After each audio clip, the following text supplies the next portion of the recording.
Bismillahirrahmanirrahim. Assalamualaikum warahmatullahi wabarakatuh. Waalaikumsalam warahmatullahi wabarakatuh. Assalatu wassalamu ala sayyidina Muhammadin wa ala alihi wa sahbihi ajmain. Amma ba'du. Puja dan puji syukur kehadirat Allah Subhanahu wa taala yang selalu senantiasa melimpahkan rezeki serta nikmatnya kepada kita semua.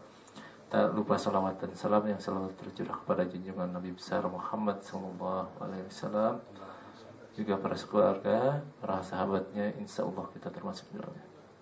Alhamdulillah pada kesempatan hari ini kita telah diperkenankan untuk berkumpul kembali di acara kajian Zuhur Indosat dan Mogot, yang pada kesempatan hari ini telah hadir di tengah-tengah kita Ustadz Budi Indra Agus, insya Allah akan mengambil tema terkait dengan wakaf, wukuf, dan wakaf, ya, 3F nih. Nanti apa saja yang lebih detailnya nanti akan dijebarkan.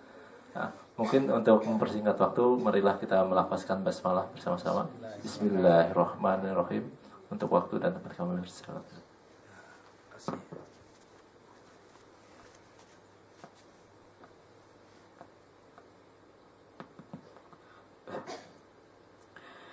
Bismillahirrahmanirrahim. Assalamualaikum warahmatullahi wabarakatuh. Alhamdulillahilladzi anzala sakinata fi qulubil mu'minin liyazdadu imana ma'a imanihim walillahi junudus samawati wal ard wa kana Allahu aliman hakimah. Asyhadu an la ilaha illallah wa asyhadu anna Muhammadan abduhu wa rasuluhu la nabiyya ba'dah. Allahumma salli wa sallim wa barik ala Sayyidina Muhammad wa ala alihi wa sahbihi ajma'in, amma ba'du. Qala Allah Ta'ala fi kitabihil karim, a'udzu billahi minasyaitonir rajim, bismillahirrahmanirrahim. Masalul ladzina yunfikuna amwalahum fi sabilillah kama salihabbatin ambatat sab'a sanabila fi kulli sumbulati mi'atu habbah wallahu yudha'ifu liman yasha wallahu wasi'un alim. Wa qala Nabi sallallahu alaihi wasallam, ittaqillaha haitsu ma kunta wa atbi'is sayyi'atal hasanata tamhuha wa khuluqin hasan. Jamaah kajian zuhur Indosat dan Mogot yang saya hormati, hari ini berarti sudah yang ketiga saya menyampaikan atau duduk di sini bersama teman-teman Indosat. Yang pertama dulu pernah saya sampaikan, temanya tentang ibadur rahman, orang-orang yang mendapatkan kasih sayang Allah Subhanahu wa taala. Kemudian yang kedua saya datang ke sini membawa tema tentang yang bertanggung jawab terhadap Islam. Nah, hari ini kebetulan ini temanya juga tema umum, sebenarnya bukan hal yang baru, tetapi memang begitulah kalau kajian ya mengkaji lagi. Yang sudah tahu insya Allah jadi tambah tahu, yang belum jadi tahu, sehingga lengkap ya menyempurnakan kajian keislaman kita pada siang hari ini. Bapak Ibu yang saya hormati, jamaah kajian zuhur Indosat dan Mogot Jakarta yang saya hormati, 30 menit ke depan kita akan membicarakan tentang 3W. Ya, kita singkat, sama semuanya. Kalau dalam tulisan bahasa Arabnya juga sama. Waw, kof, fa, semuanya sama. 3W, wakaf, wukuf, wakaf.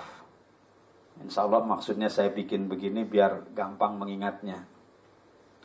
Bapak-bapak, ibu-ibu yang saya hormati,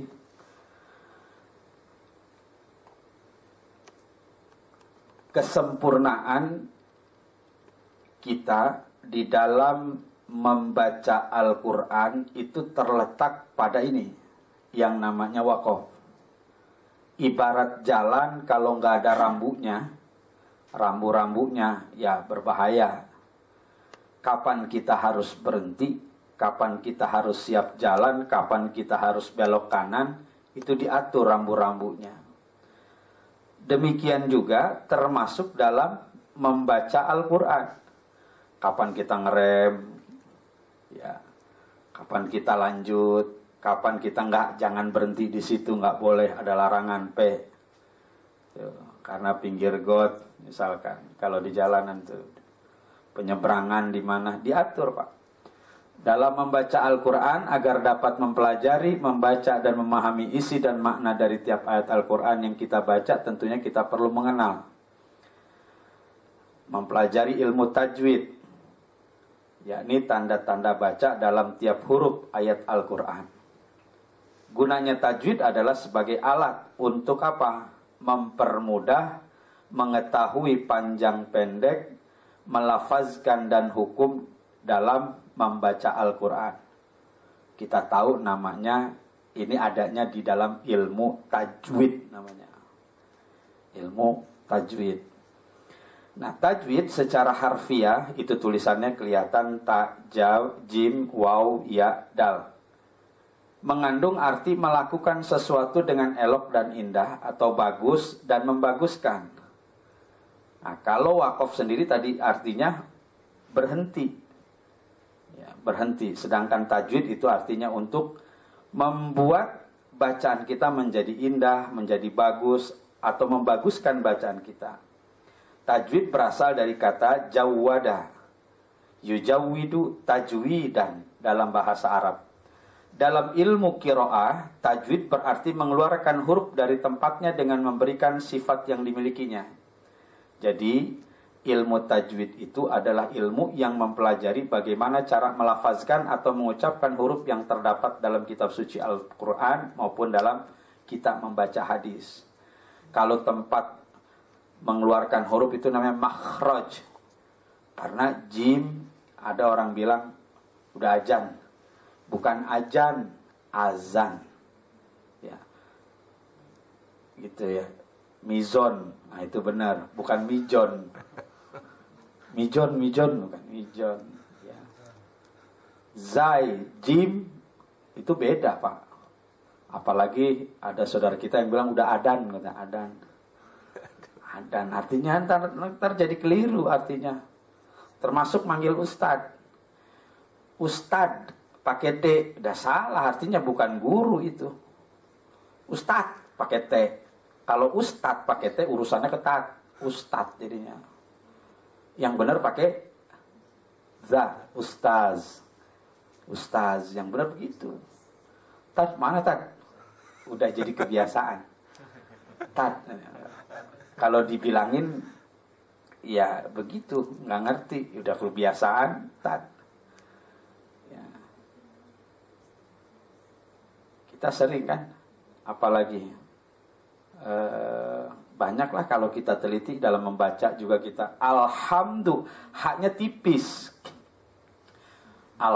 Beda dengan alhamdu, ha beda. Dal, zal, ro, zai, sin, shin, sod, sirotol ladzina. Memang kalau kedengaran dari sepintas itu ya agak mirip-mirip, tapi sebenarnya dalam ujung makhraj ini beda gitu.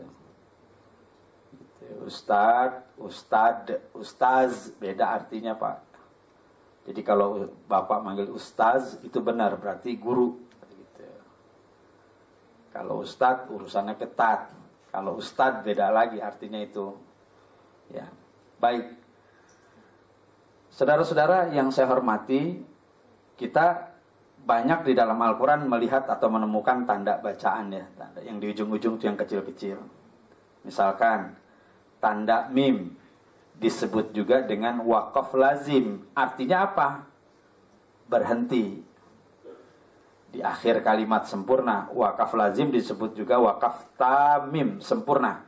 Karena waqaf terjadi setelah kalimat sempurna dan tidak ada kaitan lagi dengan kalimat sesudahnya. Ya, sama di ujung-ujung itu, Pak. Bismillahirrahmanirrahim. Itu berhenti. Kalau mau dilanjut di wasol, Bismillahirrahmanirrahim, Alhamdulillahi Rabbil alamin, tergantung di kemudiannya. Nah, kemudian yang selanjutnya mim. Mim memiliki kemiripan dengan tanda tajwid iklab, namun sangat jauh berbeda dengan fungsi dan maksudnya. Ya, itu kelanjutan yang tadi. Kedua, tanda to. Jadi kalau Bapak Ibu menemukan ketika membaca Al-Quran ada tanda to, jadi mutlak Pak, ngerem. Biar lagi kencang banget juga ngerem. Gitu. Berhenti langsung. Ya, nanti Bapak bisa lihatlah contoh-contohnya, nggak saya sebutkan di sini. Sambil memberikan motivasi biar kita buka Quran lagi. Apa benar ini bacaan kita? Kemudian tanda jim adalah waqaf jaiz, lebih baik berhenti. Di sini walaupun diperbolehkan juga untuk tidak berhenti. Mau berhenti boleh, lanjut boleh. Ada lagi tanda sa, tanda zo bermaksud lebih baik tidak berhenti, langsung. Tanda sod, sola, tanda kof, dan seterusnya dan seterusnya. Ini ada contoh di sebelah kiri itu. Ya, tanda kif, kof, ya, fa, kemudian tanda sin, atau ada tanda saktah, tulisannya saktah. Ya, menandakan berhenti seketika tanpa mengambil nafas. Dengan kata lain, pembaca haruslah berhenti seketika tanpa mengambil nafas baru untuk meneruskan bacaan. Nah, nanti yang seperti ini Bapak bisa panggil lagi yang ahli, lulusan-lulusan PTIQ. Kalau teman-teman barangkali yang pernah belajar tajwid, silahkan aja dipraktekan. Ada tanda waqfah, bermaksud sama seperti waqaf saktah, namun harus berhenti lebih lama tanpa mengambil nafas. Kalau kita dengar orang baca lagu qiraat, ya, lagu yang berirama, itu bacaan Al-Quran, ya itu ya ini dia gunakan ilmunya ini. Tanda la bermaksud jangan berhenti. Tanda ini muncul kadangkala pada penghujung maupun pertengahan ayat. Jadi jika ia muncul di pertengahan ayat, maka tidak dibenarkan untuk berhenti, dan jika berada di penghujung ayat, pembaca tersebut boleh berhenti atau tidak. Kemudian kita sering ketemu juga dengan tanda kaf, ya, tanda bertitik 3 dan lain sebagainya. Kemudian selanjutnya W yang kedua Pak. Yang pertama tadi W pertama adalah waqaf dalam ilmu tajwid.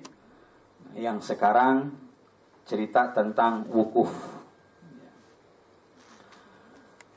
Wukuf ini artinya sama, orang tulisannya juga sama, waw, kof, fa sama. Artinya berhenti. Berhenti sejenak dari aktivitas kegiatan selama melaksanakan ibadah haji. Cuma berhentinya di satu tempat, namanya di Arafah. Di Arafah. Bapak-bapak yang sudah umroh, ada yang sudah umroh Bapak? Haji? Bapak? Ada yang pernah tahu tempat wukuf? Belum? Ayo kita berdoa Pak. Mudah-mudahan Allah Subhanahu wa Ta'ala memberikan kesempatan buat kita semua untuk bisa berziarah ke makam Rasul, bisa mengunjungi tempat-tempat yang ada di kota Makkah dan Madinah, baik dalam konteks haji maupun umroh. Amin ya robbal alamin. Jangan putus asa. Syaratnya nabung, ya. Bukan cuma baca doa aja, ada usaha lain juga, ya, ikhtiarnya nabung gitu. Jadi Arafah ini gambarannya hanya padang pasir saja Pak, padang pasir. Nah itu tuh yang yang gundukan itu batu-batu, gundukan batu-batu, ada semacam pilar, ya, pilar. Itu dibuat sebagai simbol saja. Simbol saja. Kalau bapak-bapak pernah ke sana, itu penasaran, pengen ke atas, pengen lihat apa. Oh, banyak coret-coretan. Maklum orang-orang kita tuh suka iseng-iseng. Ada yang tulisannya I love you, di situ juga ada. Ada Pak. Ya, saya berdoa ya Allah biar ini kita sama istri kita biar awet di situ. Karena Jabal Rahmah ya Pak itu. Jabal itu artinya gunung, Rahmah itu kasih sayang. Nanti ada kisahnya kenapa disebut itu. Nah, Wukuf itu artinya berhenti dan berada di bumi Arafah sebentar atau seketika. Waktunya kapan? Mulai dari tergelincir matahari. Kalau umroh kan nggak melaksanain ini, cuma kita diajak kunjung doang. Oh, ini tempat wukuf, ini terowongan Mina, ini tempat jumroh, itu doang. Kita mah nggak ngelaksanain. Kalau yang umroh, kalau haji ya Al-Hajju Arafah. Kalau tadi yang pertama sempurnanya kita dalam membaca Al-Quran, ada istilah waqaf. Sempurnanya orang melaksanakan ibadah haji ada di wukuf. Makanya yang sakit, yang diinfus, didorong juga, yang pakai kursi roda diajak ketika itu. Sebab hadirnya di situ sahnya haji. Itu digotong-gotong. Yang nggak kuat juga ada digotong. Dari sehari sebelumnya kita berangkat 9 Zulhijjah, kita di sini puasa ya. 10 Zulhijjah di sini lebaran, motong, dia selesai melaksanakan wukuf. Mulainya kapan? Dari tergelincirnya matahari atau waktu masuk zuhur hari ke-9 Zulhijjah, sehingga seketika sebelum terbit fajar atau subuh pada hari ke-10 Zulhijjah itu afdolnya. Ngapain di sana itu? Ya kerjaannya ya zikir aja, zikir, evaluasi. Makanya kata ulama, artinya wukuf itu diartikan sebagai introspeksi. Ya, kalau secara bahasa, wakaf itu berhenti, Pak. Berhenti sejenak. Untuk apa ya? Untuk evaluasi. Tapi sekarang jamaah haji kita yang ke sana ya itu di samping melakukan evaluasi juga melakukan selfie juga. Jadi sebelum mulai ngejeng dulu. Itu catatan perjalanan ibadah haji 2015 kemarin, ada tulisan itu saya baca di Republika. Itu salah satu yang mengurangi jadi pahala di situ. Udah niatnya udah selfie dulu. Ya. Jadi ada tandanya, Pak. Arafah itu ada tulisannya. Jadi kalau ada pun di situ tapi di luar batas yang disebut Arafah nggak sah. Makanya aneh, Pak, aneh bin ajaib. Tempat wukuf di padang Arafah itu kan sudah digaris. Tapi segitu banyaknya manusia muat, Pak, kayak rahim. Gitu. Siapa yang menentukan batas itu, Pak? Allah, bukan manusia, bukan raja Arab. Jadi udah ada ketentuannya, ini batasnya yang disebut wukuf, ini batasannya di sini. Di luar kita dari situ nggak sah. Ya, tuh. Nah itu tenda-tenda ada juga di dalamnya, ada juga yang di luarnya. Tapi ketika sedang berlangsung cerita wukuf itu ya semua harus ada di dalam area wukuf namanya. Tuh. Ngapain? Ya sejak zuhur itu ya sholat, zikir itu aja. Nanti mendengarkan khutbah wukuf di Arafah. Rasulullah SAW bersabda, tiada hari yang lebih disukai Allah dalam melaksanakan amalan saleh daripada hari, yaitu tanggal 10 hari Zulhijjah. Jadi namanya Arafah, nama ada Jabal Rahmah, bukit kasih sayang. Di gunung Arafah ini yang menjadi tumpuan umat berdoa, di bukit ini didirikan sebuah tugu putih di atasnya, Pak. Ya, insya Allah lah kalau teman-teman punya kesempatan haji atau umroh, ya selfie-selfie lah di sana gitu. Buat kenang-kenangan gak apa-apa. Kalau umroh masih agak lumayan bisa. Kalau udah haji repot ya. Yang menjadi tumpuan umat berdoa, di bukit ini didirikan sebuah tugu putih yang untuk mengenang pertemuannya antara Nabi Adam. Jadi kisahnya, Pak, Nabi Adam itu turunnya di mana, Siti Hawa di mana, dipertemukan di situ. Sekian ratus tahun gak ketemu, dipisahkan dari surga itu kan. Nah, di daratan itulah ketemu, namanya Jabal Rahmah. Atau tempat wahyu terakhir kepada Nabi Muhammad ketika baginda melakukan wukuf. Ya, ketika melakukan wukuf tersebut bermula dalam surat Al-Maidah yang bunyinya Al-yauma akmaltu lakum dinukum wa atmamtu alaikum nikmati wa raditu lakum Islam Madinah. Ini tempat terakhir turunnya Al-Quran, surat Al-Maidah ayat 3. Nah, ketika Rasulullah menyampaikan itu ada dua sahabat, sahabat Abu Bakar dan sahabat Umar. Kalau sahabat Abu Bakar, wah senang banget turun ayat yang terakhir. Kalau sahabat Umar terbalik, menangis dia. Duh, kenapa sahabat Umar kok disampaikan surat yang terakhir ini menangis? Nah, ini tandanya Nabi sebentar lagi meninggalkan kita. Makanya 2 tahun setelah dia melaksanakan haji wada itu Pak, haji perpisahan, Rasulullah meninggal dunia. Gitu. Salah satunya itu. Karena dianggap pada hari ini, kata Al-Quran itu artinya, telah kusempurnakan semua. Agal yauma akmaltu lakum, bagimu dinukum, agamamu udah sempurna. Wa atmamtu alaikum, dan telah kusempurnakan juga alaikum, atasmu, ni'mati, nikmat-nikmatku. Wa raditu lakum Islam Madinah, dan aku ridho kalau kita ini semua masuk ke dalam agama Islam. Nah ini Pak, ada kisah Arafah. Menarik, mudah-mudahan ini bisa kita pahami. Arafah merupakan nama satu padang pasir yang luas. Menurut para ulama, asal penamaannya lebih dari 1 kisah. Yang pertama, para malaikat mengingatkan Adam dan Hawa setelah keduanya diturunkan, bukan ditirinkan, diturunkan ke bumi, yakni di Arafah, agar mereka mengakui dosa-dosanya dan memohon ampun. Kan itu upaya setan memang mengganggu, menggoda Nabi Adam. Nabi Adam lagi enak-enak di surga terus digoda. Sampai di Al-Quran disebut, wala taqrabah hadhihi sajarah. Jangan, ini yang lain boleh kamu pegang. Cuma ini yang nggak boleh kamu sentuh.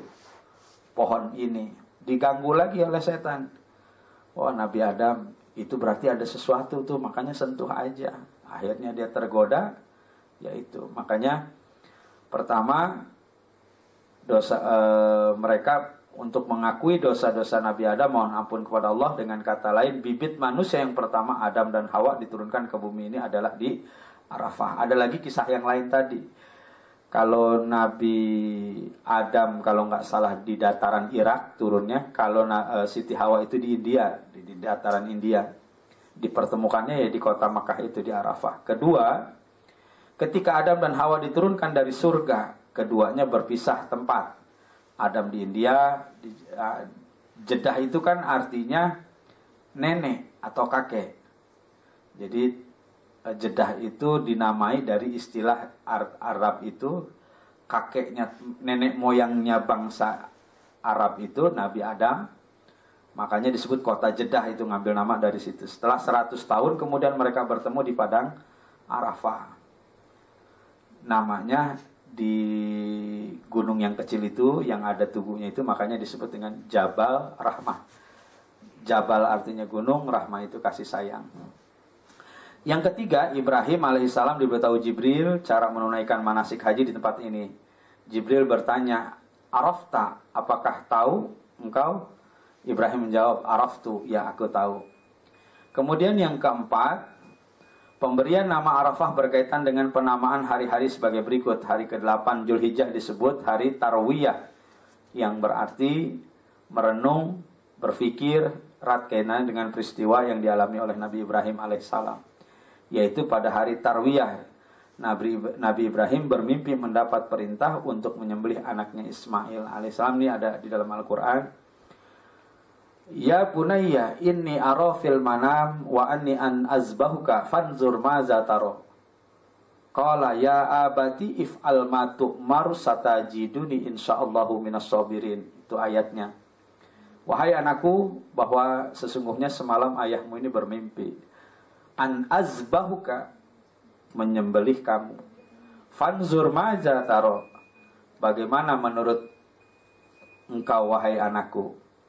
Kata anaknya Nabi Ismail, ya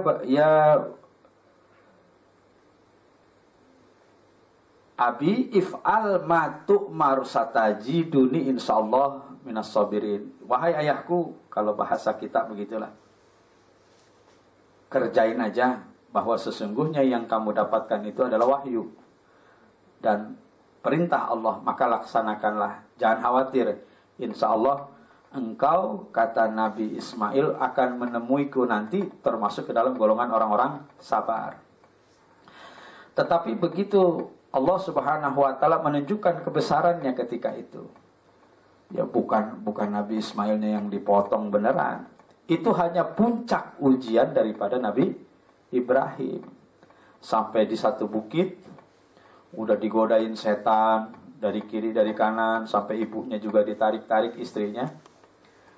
Susah-susah punya anak, udah punya anak, pengen dipotong, kata setan. Ngapain? Makanya dilempar. Jadi jumroh itu kan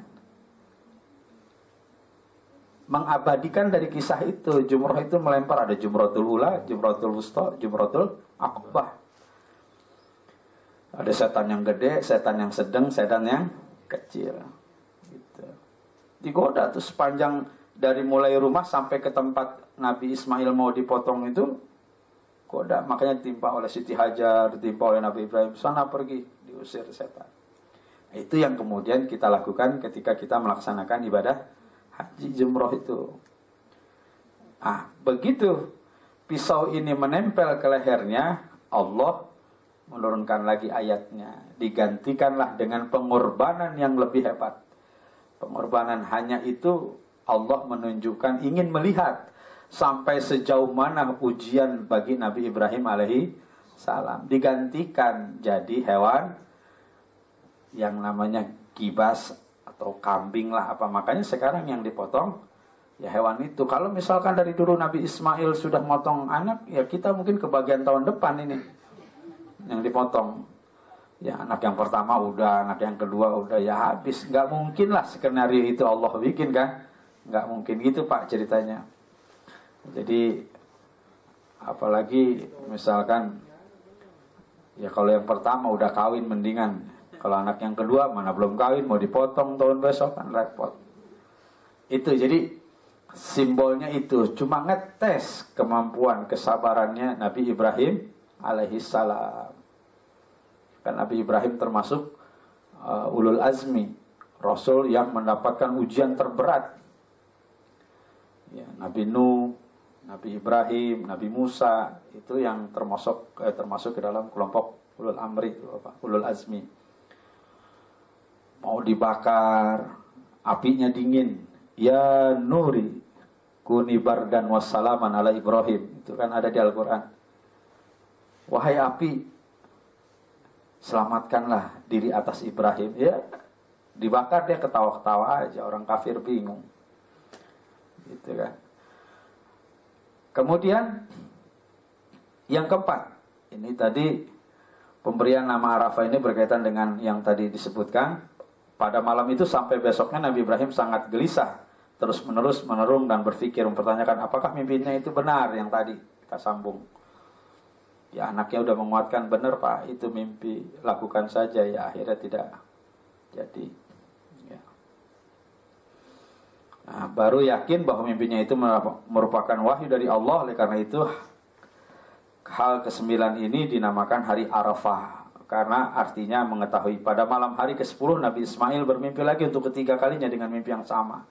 Maka keesokan harinya Nabi Ibrahim melaksanakan perintah itu karena disebut hari Nahar, yang berarti hari penyembelihan, potong. Ya sampai sekarang kan kita yang punya uang disunahkan untuk melakukan kurban. Yang punya duit lagi wukuf di Arafah, yang nggak punya duit di sini sebaiknya berkurban. Gitu. Berkurban itu persoalannya bukan mampu Pak, tapi mau. Saya bisa berkurban karena saya niat sebulan 100.000, setahun dapat 1.200.000. Dulu masih ada kambing yang 1.200.000. Sekarang rata-rata kambing 3 juta. Ya tambahin lagi tabungannya biar kita dapat. Jadi persoalannya bukan mampu kalau berkurban, tapi mau apa enggak. Gitu. Udah sekian lama kita diberikan nikmat. Inna a'toina kal kausar. Sesungguhnya aku, kata Allah, sudah memberikan nikmat kepadamu kausar yang banyak. Fasalli, maka salatlah untukku, lirabbika, atas nama Tuhanmu, wanhar, dan berkorbanlah. Itu perintahnya. Oh, kalau Nabi tegas, barang siapa yang pada saat itu punya duit cukup buat beli kambing, padahal ya, tetapi dia tidak mau berkurban, fala taqrabana musallana, jangan deket-deketin masjidku, kata Nabi itu. Saking begitu. Karena filosofinya sebenarnya kurban bukan hanya kita, tetapi keabadian ujian itu Nabi Ibrahim diuji dengan itu, kita baru dengan sebagian harta itu saja masih mikir-mikir gitu. Pak, nggak boleh apa diganti ayam? Ya nggak boleh, emang udah syariatnya. Kambing, sapi, kali kalau ayam mah saya bisa Pak, di rumah juga ada 3 ayam. Ya nggak bisa. Bebek deh Pak, bebek. Ya nggak bisa. Emang udah ketentuannya begitu. Kalau ibadah itu udah ada aturannya, ada juklaknya. Ada juknisnya, jangan bikin-bikin. Makanya kalau kita bikin-bikin hal dalam ibadah itu namanya bid'ah. Bikin-bikin namanya, nggak ada bikin-bikin. Nah, daerah saya punya fatwa baru. Kenapa? Karena kebetulan sekarang zamannya lagi sulit. Maka berkurban boleh Pak, kata Ustadz. Tong ayam, jago 2. Ya nggak bisa, itu namanya bikin-bikin. Ya. Kalau nggak kambing, sapi, onta boleh. Yayasan kami kemarin juga dapat kepercayaan beli kambing Pak, saya beli karena buat orang Garut Pak. Ada orang Garut nggak sini? Nah, ya. Dikasih amanat untuk beli sapi Pak, malam takbiran ya. Di sana juga mahal Pak, 25 juta kambing yang segede kita ber-6 kali, lebih 7 mungkin. Gede. Harganya 25 juta, kambing 3. Kata orang sono, alhamdulillah Pak, dibawain. Saya di sini semua makan daging itu kalau ada yang hajatan. Saya bilang gini, sama Pak, saya juga di Jakarta makannya tempe mulu, nggak makan daging. Dikirain kita yang di sini tuh makannya daging mulu. Ya habis Pak. UMR aja 3 kali makan daging habis. Paling saya makannya tempe aja sama sayur udah. Artinya apa? Bukan itunya, tapi filosofi kurbannya Pak. Jadi ada keterikatan kita dengan dengan orang lain, dengan saudara kita. Jadi bukan hal kurbannya. Nah, sekarang yang ketiga nih, udah hampir selesai. Karena tadi janjinya kita 1:30 selesai, 10 menit buat pertanyaan. Yang ketiga, wakaf. Jadi intinya bapak-bapak, ibu-ibu, kajian kita pada siang hari ini cuma 3W. 1, wakaf dalam ilmu tajwid, artinya berhenti. Yang kedua, wukuf dalam penyempurna ibadah haji, ya, artinya juga berhenti. Yang sekarang yang ketiga, yang ketiga adalah wakaf, yang artinya juga berhenti juga, sama. Nah, secara etimologi, wakaf berasal dari perkataan Arab, waqf, sama kayak tadi, yang berarti al-habs. Ia merupakan kata yang berbentuk masdar, infinitive noun, kalau dalam bahasa Inggris, yang pada dasarnya berarti menahan. Ya, memberhentikan atau menahan. Berhenti atau diam, apalagi kata tersebut dihubungkan dengan harta seperti tanah. Jadi, memisahkan harta kita untuk diwakafkan. Binatang dan yang lainnya. Ia berarti pembekuan hak milik untuk faedah tertentu, kalau kata ulama Ibnu Manzur. Nah, bedanya sama zakat, infak, dan sedekah itu dulu juga pernah saya singgung tuh. Ya, kalau zakat mengeluarkannya diatur. Ya, mengeluarkannya diatur, nggak sembarangan zakat itu. Apalagi zakat mal ya Pak, harus nisab, harus haul dulu. Zakat fitrah hanya di bulan Ramadan, nggak bisa di bulan apa aja zakat fitrah. Dan ukurannya juga diatur. Dan yang dikasih juga diatur, itu zakat. Harus asnaf 8 ya, nggak boleh lebih dari itu, nggak boleh kurang, harus itu. Tuh, kalau zakat, kalau infak itu kecenderungan memang ibadah harta, pakai uang. Nggak bisa kita datang ke masjid, aduh, saya pengen berinfak dengan senyum. Orang lagi bangun masjid, ngapain? Mau infak pakai apa? Senyum aja. Infak kecenderungannya dengan uang, ya, dengan uang. Kalau sodakoh, yes. bisa dengan senyum. Senyum dengan saudaramu itu adalah sedekah. Jadi umum kalau sedekah itu bantuin atau ngajak orang lain untuk berbuat baik juga sedekah buat kita. Ada cerita gini, kenapa kita kalau sholat itu harus subhanallah 33 kali, alhamdulillah 3 kali, Allahu Akbar 33 kali. Ceritanya begini, asbabun nuzulnya begini. Dulu sahabat Rasulullah SAW protes sama Nabi. Nabi, enak banget tuh orang kaya, kenapa? Iya, dalam hal ibadah enak banget ya, sempurna. Kita pengen pergi haji, dia ada duit. Dia pengen berkurban, dia punya duit, dia bisa beli kambing. Dia pengen ini bisa. Dia pengen berzakat, bersedekah, dia bisa. Berarti saya yang nggak punya gimana nih? Timbangannya di akhirat gimana nih? Waduh, protes dia, protes. Kata Nabi, kamu mau tahu nggak? Ada nilai yang lebih utama dari itu semua, dari orang yang punya duit. Apa? Kamu subhanallah habis salat 33 kali, alhamdulillah 3 kali, Allahu Akbar 33. Itu lebih utama ketimbang kamu punya harta sebanyak itu. Itu bagian dari sedekah yang juga Pak, luar biasa. Mindahin duri dari jalanan biar orang gak kena duri, sedekah. Apa aja kalau sedekah umum. Nah ini wakaf Pak, beda, luar biasa. Satu instrumen yang hampir dilupakan. Orang kenalnya zakat, infak, sedekah. Pada instrumen ekonomi Islam, wakaf ini kalau dikembangkan luar biasa. Nanti akan kita lihat potretnya bagaimana. Sebagai satu istilah dalam syariah Islam, wakaf diartikan sebagai penahanan hak milik. Jadi kalau harta kita sudah wakafkan itu Pak, itu udah mutlak jadi milik Allah. Yang tadinya milik kita udah jadi milik Allah, udah jadi milik umat. Kemudian hak milik atas materi benda al-ain untuk tujuan menyedekahkan manfaat atau faedahnya. Nah yang disedekahkan itu manfaatnya. Bapak punya tanah 1000 meter, diwakafkan. Untuk apa? Untuk kegiatan bisnis agro. Kayak kita menanam pohon misalkan. Yang dilakukan oleh wakaf Bani Umar itu adalah menanam pohon di daerah Garut. Kemudian nanti pohon itu kan ada hasilnya Pak, 5 tahun yang akan datang. Nah hasilnya itu, hasil panennya, barulah yang kita manfaatkan jadi sedekah. Gitu. Jadi yang disebut dengan sedekah jariyahnya di situ Pak. Ulama sepakat yang disebut sedekah jariyah itu adalah wakaf, mengalirkan manfaatnya. Kemudian memberi pengertian wakaf, perbedaan tersebut membawa akibat yang berbeda pada hukum yang ditimbulkan. Tentu saja nanti banyak pendapat-pendapat para ulama tentang ini. Pertama, misalkan Imam Hanafi mengartikan wakaf sebagai menahan materi benda atau al-ain.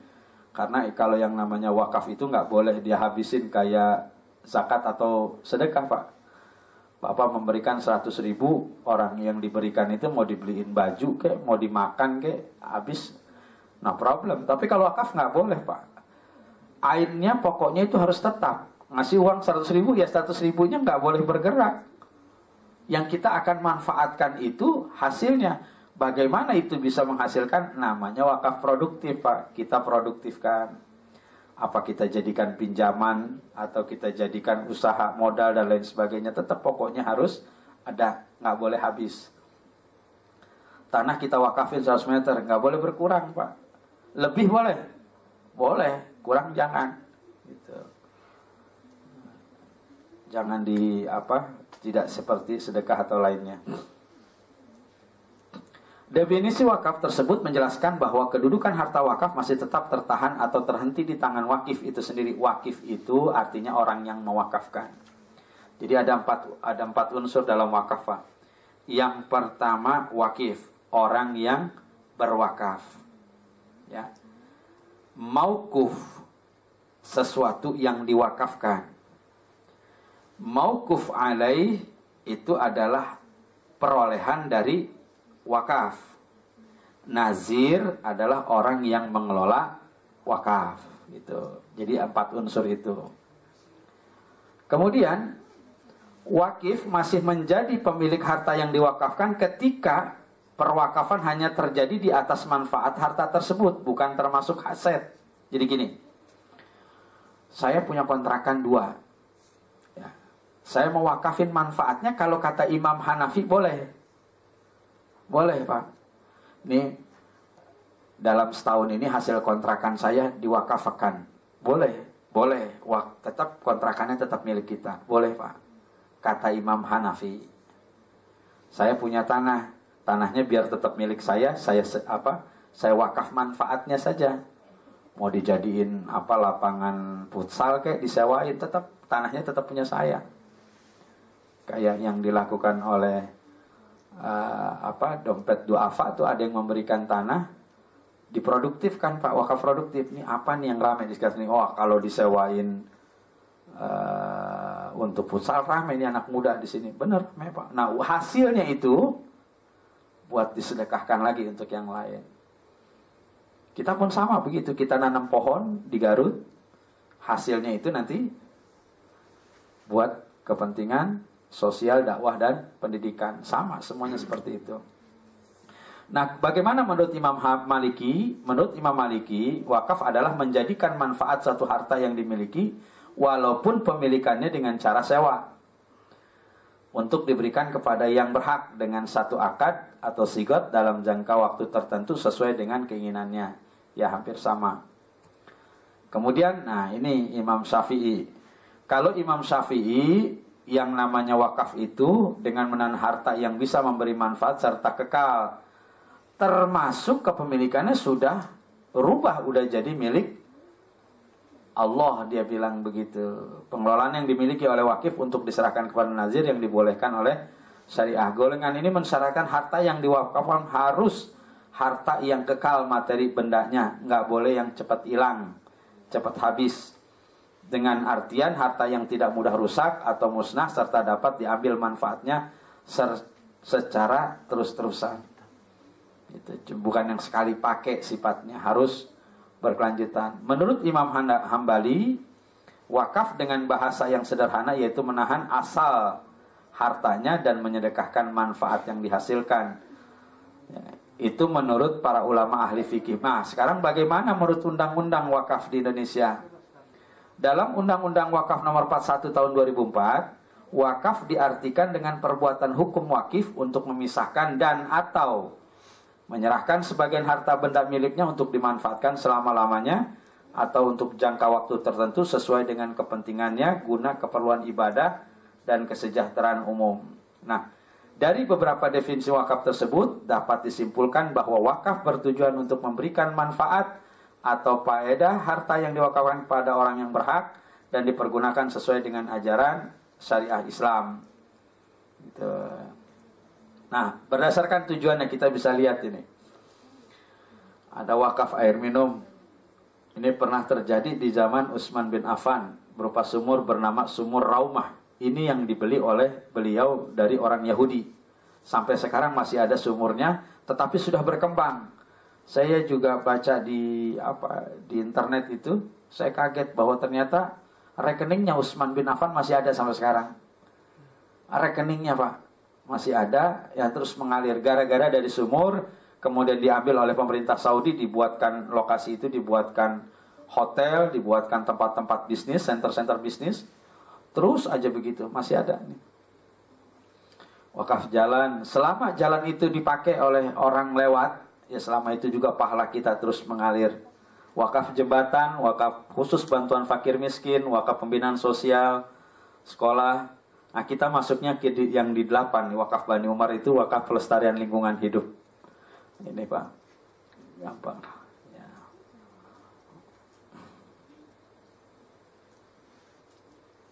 Ini saya buatkan contoh tabel potensi wakaf. Wakaf uang atau wakaf tunai. Misalkan Pak, ini dibuat penghasilan jamaah atau kita per bulannya 1 juta misalkan.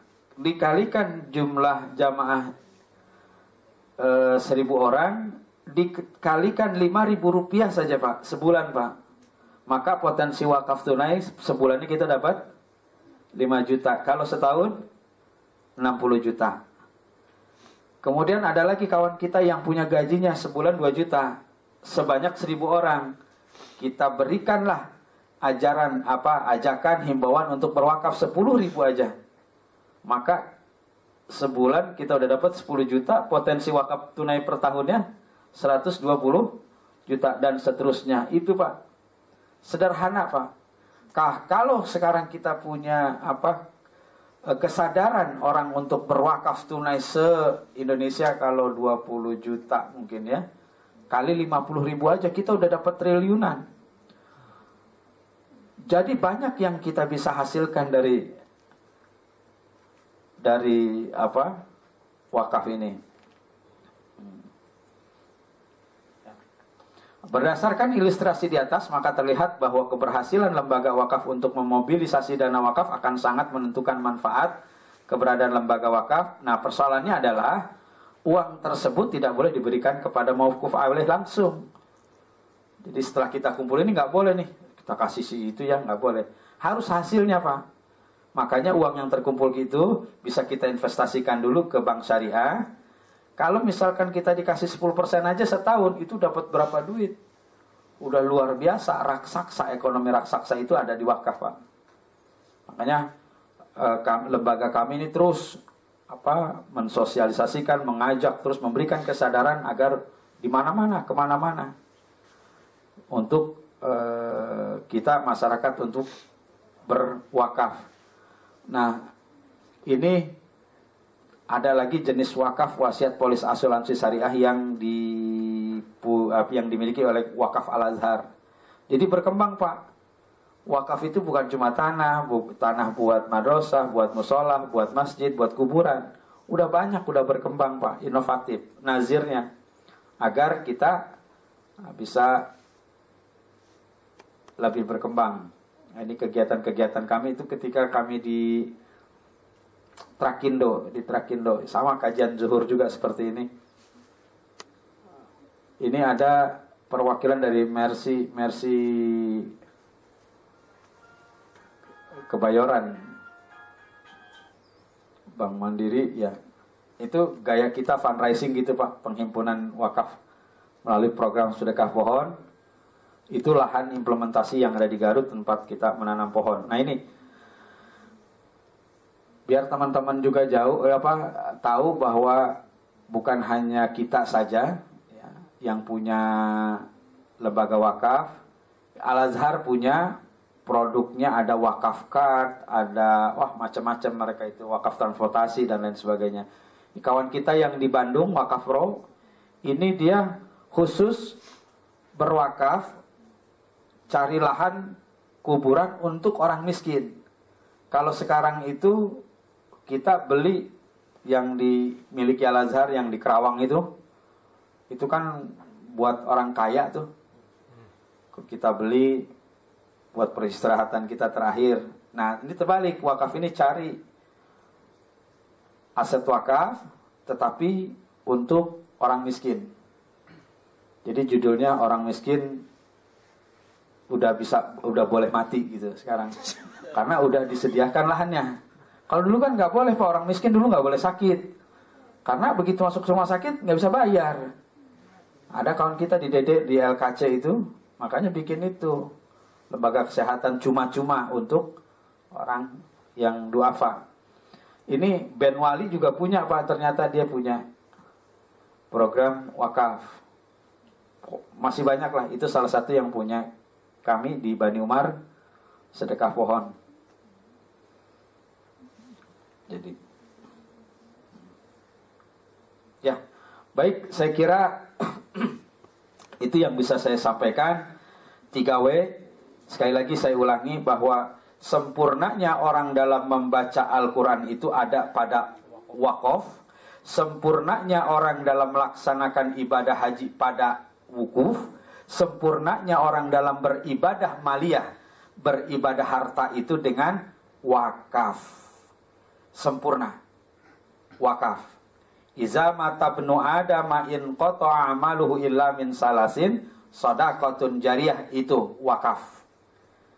Jadi kemudian ada lagi lan tanalul birra hatta tunfikun mimma tuhibbun. Belum dikatakan satu kebaikan kalau kamu memberi sesuatu dari sesuatu yang paling kamu cintai. Sekarang ibu-ibu di dompetnya ada 100.000, ada 50.000, ada 20.000, ada 5.000. Yang paling kita senengin yang mana kira-kira tuh? Yang 1.000. Iya. Oh, yang 100.000 lah pasti. Pantesan saking sayangnya itu yang 100.000 kalau bisa jangan ditukar-tukerin. Jangan dipecahin, jangan dikembaliin, jangan dibeliin apa-apa. Biar dia beranak di dompet. Benar nggak? Itu contoh. Kan zuyyina linnasi hubbus syahwat minan nisa wal banin wal qanatir, itu Al-Qur'an. Jadi memang manusia itu sudah diberikan rasa kecintaan itu tentang harta, tentang wanita, tentang tahta, tentang peliharaan, tentang ternak dan lain sebagainya. Itu. Jadi sempurnanya lagi-lagi kita dalam melakukan ibadah maliyah itu dengan berwakaf. Makanya kalau ada kesempatan ibu silahkan. Wakaf nggak harus tanah sekarang itu, nggak harus ini. Dengan uang tunai 5.000 juga bisa berwakaf, 10.000 bisa berwakaf. Kalau 10.000 itu tadi potensinya kalau digabung-gabung luar biasa. Bahkan bisa menggantikan beban negara, bisa pinjam dari wakaf. Kalau semuanya sadar. Untuk itu kami mengambil inisiatif, mengambil bagian dari yang dijelaskan di dalam Al-Quran, kuntum khaira ummat ukhrijat linnasi ta'muruna bil ma'ruf wa yanhauna 'anil munkar. Hendaklah ada satu kelompok manusia, kamu tuh di antara kita nih, satu komunitas dari yang kecil ya, untuk menjadi khaira ummat, umat yang terbaik. Siapa umat yang terbaik itu? Umat yang selalu mengajak kepada kebaikan. Mudah-mudahan apa yang saya sampaikan ini juga bagian daripada kebaikan-kebaikan. Khairun nas anfa'uhum linnas. Sebaik-baiknya kita manusia ini adalah kita yang bisa memberikan kemanfaatan buat orang lain, baik yang dari mulai yang kecil, mulai sekarang, mulai dari lingkungan kita, dan mulai tentunya yang bisa kita lakukan gitu. Jangan dipaksakan, ikhlas karena Allah, karena mencari ridha Allah Subhanahu wa taala. Amin ya rabbal alamin. Mohon maaf kalau terlalu lama. Dan Allah iyyakum ajmain. Wassalamualaikum warahmatullahi wabarakatuh. Waalaikumsalam warahmatullahi wabarakatuh.